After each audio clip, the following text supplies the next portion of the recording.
السلام عليكم إخواني.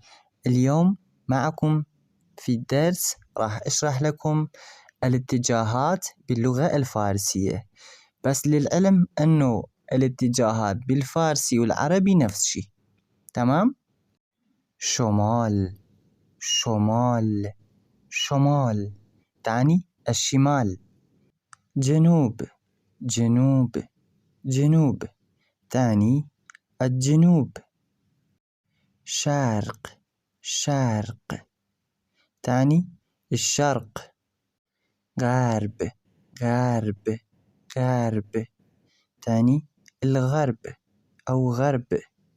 شمال شرق شمال شرق تعني شمالي شرقي. شمال غرب شمال غرب تعني شمالي غربي.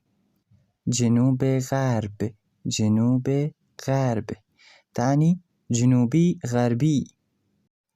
جنوب شرق جنوب شرق تعني جنوبي شرقي.